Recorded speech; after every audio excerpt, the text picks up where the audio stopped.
सी language का बहुत ही important lecture है। इसमें दो टॉपिक हम जो है वो बड़े इम्पोर्टेंट उनको कवर करेंगे। तो चलते हैं लेक्चर की तरफ। सबसे पहले हम देखते हैं कांस्टेंट क्या होता है।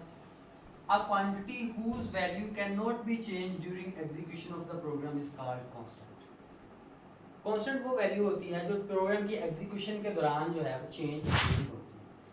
कांस्टेंट की तीन किस्में हैं फर्दर। न्यूमेरिक कांस्टेंट होता है, कैरेक्टर कांस्टेंट होता है और स्ट्रिंग कांस्टेंट होता है। न्यूमेरिक कांस्टेंट वो होता है जिसमें नंबर स्टोर होते हैं। नंबर जो हैं वो पॉजिटिव भी हो सकते हैं, नंबर नेगेटिव भी हो सकते हैं।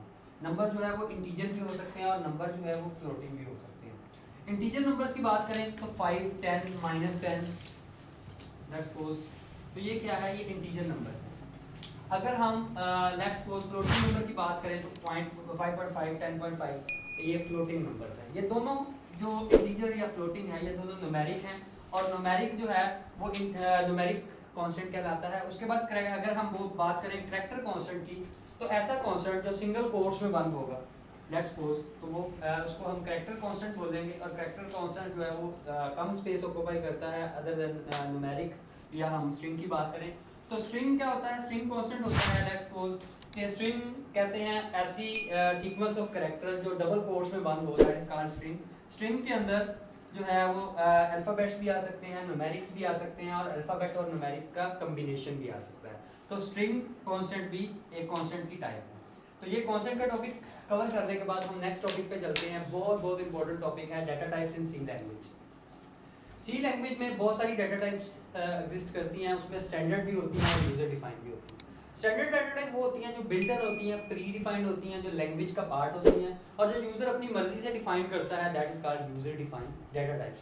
अभी हम जो देखेंगे टॉपिक कवर करेंगे वो स्टैंडर्ड डेटा टाइप का। उसमें सबसे पहली डेटा टाइप है integer data type. Integer data type हमने प्रीवियस लेक्चर में इसका कॉन्सेप्ट थोड़ा सा पढ़ा था कि इंटीजर एक ऐसी डेटा टाइप है जो न्यूमेरिक वैल्यू को स्टोर करती है, होल वैल्यू को स्टोर करती है और इसकी 5 किस्में हैं। उसमें इंट है, शॉर्ट इंट है, लॉन्ग इंट है, अनसाइंड है, अनसाइंड लॉन्ग इंट है।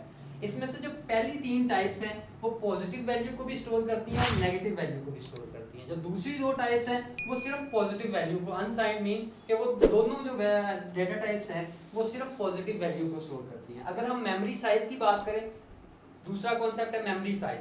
जो integer data int data type है ये 2 बाइट लेती है, जो शॉर्ट इंट है ये भी 2 बाइट लेती है, जो लॉन्ग है ये 4 बाइट मेमोरी में ऑक्यूपाई करती है, अनसाइंड 2 बाइट और अनसाइंड लॉन्ग 4 बाइट ऑक्यूपाई करती है।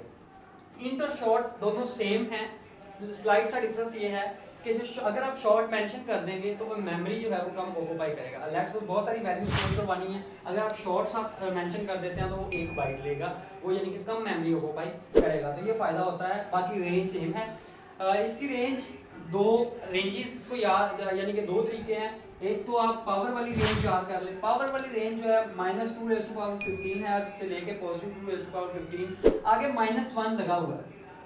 ये कॉन्सेप्ट है -1। ये स्टूडेंट कंफ्यूज हो जाते हैं कि ये -1 क्यों लगा है। तो जब 2⁻15 हम करते हैं तो वो 32,768 आता है, लेकिन इसकी मैक्सिमम जो लिमिट है वो 67 है। इसलिए अगर यहाँ पे हम लेट्स सपोज +1 करें तो फिर ये 68 बनता है। इसलिए पावर पूरी करने के लिए हम यहाँ पे +1 और फिर -1 लगाएंगे तो यानी कि ये वैल्यू जो है 32,767 जो है ये आ जाएगी। इसलिए ये माइनस लगा है, अगर यानी कि ये कंफ्यूज नहीं होना स्टूडेंट्स ने। और उसके बाद सेकंड, इसकी भी रेंज सेम है। अगर हम बात करें लॉन्ग की तो लॉन्ग मेमोरी में 4 बाइट ऑक्यूपाई करती है, इसकी रेंज ज्यादा। अगर कोई बड़ी वैल्यू स्टोर करनी है आपने तो मसलन 32,767 से ज्यादा वैल्यू है तो आपने वो स्टोर करनी है, तो देन आप वो अगर यहाँ पे करेंगे शॉर्ट इंट में या इंट में करेंगे तो अंडर यानी कि लेट्स सपोज अगर आप इससे कम करेंगे तो अंडरफ्लो का एरर आ जाएगा, ज्यादा करेंगे तो ओवरफ्लो का एरर आ जाएगा। बड़ी वैल्यू है तो बड़ी वैल्यू इस रेंज में अगर नहीं आ सकती तो देन आप लॉन्ग डेटा टाइप यूज करें। उसके बाद अनसाइंड इंट का अगर आपके माइंड में ये है कि आपने सिर्फ पॉजिटिव वैल्यू ही स्टोर करवानी है और आपकी मेमोरी जो है वो उसमें ज्यादा आपको रेंज भी ज्यादा मिल जाए, 2 चीजें।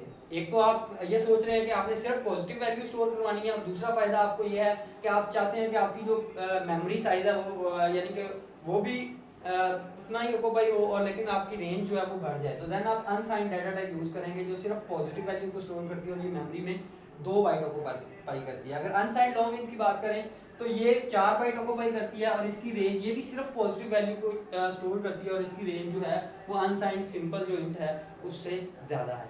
उसके बाद एक कॉन्सेप्ट है अंडरफ्लो और ओवरफ्लो का। ये जो डाटा टाइप्स हम पढ़ रहे हैं, हर डाटा टाइप की एक रेंज है, एक मिनिमम लिमिट है और एक मैक्सिमम लिमिट है। मिनिमम लिमिट से कम वैल्यू असाइन करेंगे हम वेरिएबल को तो वो अंडरफ्लो का एरर आ जाएगा, प्रोग्राम आपका एग्जीक्यूट नहीं होगा। अगर आप या ओवरफ्लो के एरर की बात करें, अब मैक्सिमम लिमिट, लेट्स सपोज इसकी मैक्सिमम लिमिट है ये इंट की, तो इससे मैक्सिमम लिमिट से जब आप ज्यादा एक्सीड करेगी आपकी वैल्यू तो देन ओवरफ्लो का एरर आ जाएगा। तो इस रेंज में रहते हुए अपने वेरिएबल को वैल्यू असाइन करनी होती है। उसके बाद दूसरी डाटा टाइप जो मेजर डाटा टाइप है वो है फ्लोट। फ्लोटिंग डाटा जो वो ऐसे डाटे को कहते हैं, फ्लोटिंग कहते हैं पॉइंट वाले डाटे को, जिसमें पॉइंट वाली वैल्यू स्टोर होती है, 5.5 है, 10.5 है। जो पॉइंट वाला डाटा है वो इंटीजर डाटा टाइप में स्टोर नहीं होता। उसके लिए आप जो है फ्लोट डाटा टाइप यूज करते हैं। फ्लोट की ये 3 किस्में हैं, फ्लोट, डबल और लॉन्ग डबल। पहले मेमोरी साइज की बात कर लें तो जो फ्लोट है वो 4 बाइट ऑक्यूपाई करता है, जो डबल है वो 8 बाइट मेमोरी में ऑक्यूपाई करता है और लॉन्ग जो है वो 10 बाइट ऑक्यूपाई करता है। फिर इसकी रेंजेस दी हुई हैं 10 raised to power 30 minus 38 to positive 10 raised to power 38 और इसकी 10 raised to power minus 308 to positive 308 और इसकी 10 raised to power 49 32 to 10 raised to power 49 32।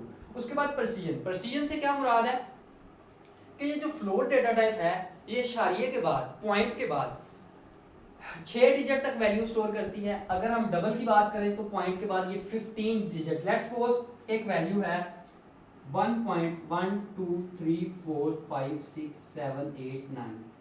अगर हम फ्लोट की बात करें ये पॉइंट के बाद इतनी वैल्यू को स्टोर करेगी, बाकी को स्टोर नहीं करेगी। अगर हम डबल की बात करते हैं तो ये पॉइंट के बाद 15 डिजिट्स तक स्टोर करती है और अगर लॉन्ग डबल की बात करें तो ये पॉइंट के बाद 19 डिजिट्स तक वैल्यू को स्टोर करती है, उससे ज्यादा स्टोर नहीं करेगी।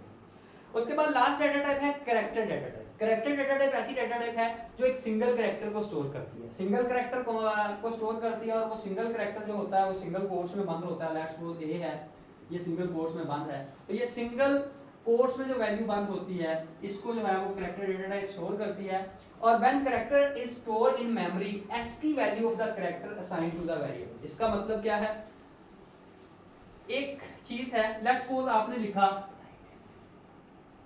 printf और आपने डबल कोट्स में %d लिखा, %d is a format specifier और उसके बाद आपने a की वैल्यू जो है प्रिंट करवा दी। दो चीजें हैं, एक ये है और दूसरा ये है printf %c। दोनों में फर्क ये है कि अगर आप %d लिखेंगे तो वो वैल्यू ही स्टोर होगी, न्यूमेरिक वैल्यू है तो, लेकिन अगर लेट्स सपोज वो वैल्यू ही C लिखेंगे तो वैल्यू ही स्टोर होगी, लेकिन अगर %d लिखते हैं तो उस वैल्यू का ASCII कोड स्टोर होगा। लेट्स सपोज कैपिटल A है तो कैपिटल A का ASCII कोड होता है 65।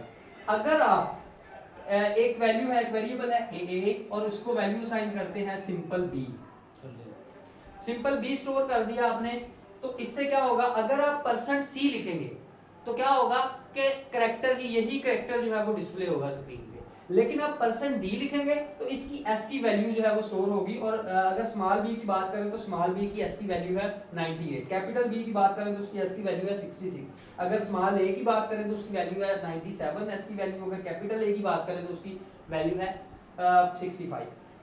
तो ये आज का टॉपिक था डाटा टाइप्स के हवाले से और कांस्टेंट्स के हवाले से। इसको रीकैप करने की कोशिश करते हैं।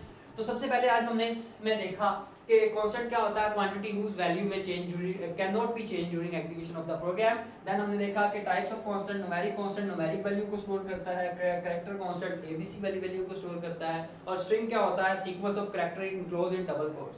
अगर हम डाटा टाइप्स की बात करें तो मेजर 3 कैटेगरीज में हमने डिवाइड किया डाटा टाइप्स को, integer data types, floating data types और character data types. Integer data type को मैंने बताया कि ये होल वैल्यू को स्टोर करती हैं, होल वैल्यू पॉजिटिव भी हो सकती है और नेगेटिव भी। फ्लोट डाटा टाइप जो है ये पॉइंट वाली वैल्यू को स्टोर करती है, डेसिमल पार्ट को। और कैरेक्टर डाटा टाइप जो है ये एक सिंगल कैरेक्टर को स्टोर करती है, लेकिन उसमें फॉर्मेट स्पेसिफायर अगर C यूज करेंगे तो वो लफ्ज ही स्टोर होगा, और अगर D यूज करेंगे तो उसकी ASCII वैल्यू स्टोर होगी। अगर इंट में हमने फिर पढ़ा, इसके इंट की टाइप्स पढ़ी, इंट शॉर्ट शॉर्ट और लॉन्ग इंट, ये मैंने बताया कि ये पॉजिटिव और नेगेटिव दोनों को स्टोर करती हैं। अगर अनसाइंड की बात करें तो ये सिर्फ पॉजिटिव को स्टोर करती है। फिर हमने इनके मेमोरी साइज देखे और इनकी रेंजेस देखी। फिर एक कॉन्सेप्ट बताया मैंने ओवरफ्लो और अंडरफ्लो का, कि अगर आप मिनिमम लिमिट से कम वैल्यू वेरिएबल को असाइन करेंगे तो अंडरफ्लो का एरर आएगा, अगर मैक्सिमम लिमिट से ज्यादा वैल्यू असाइन करेंगे तो ओवरफ्लो का एरर आएगा। फिर हमने फ्लोटिंग टाइप डाटा को देखा कि जो फ्लोटिंग डाटा है इसकी तीन किस्में हैं, फ्लोट, डबल और लॉन्ग डबल। फ्लोट जो है मेमोरी में 4 बाइट ऑक्यूपाई करती है, डबल 8 और लॉन्ग डबल 10 बाइट ऑक्यूपाई। फिर हमने इसकी रेंजेस देखी, फिर हमने प्रोसीजर देखा कि पॉइंट के बाद कितनी कितनी वैल्यूज को स्टोर करती हैं।